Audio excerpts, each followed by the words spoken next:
2. Integritas. 3. Kejujuran. 3. Kejujuran. 4. Akuntabilitas. 4. Akuntabilitas. 5.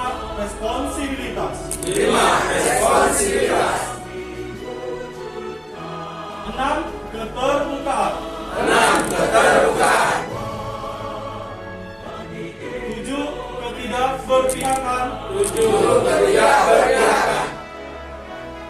8. Perlakuan yang sama di hadapan hukum.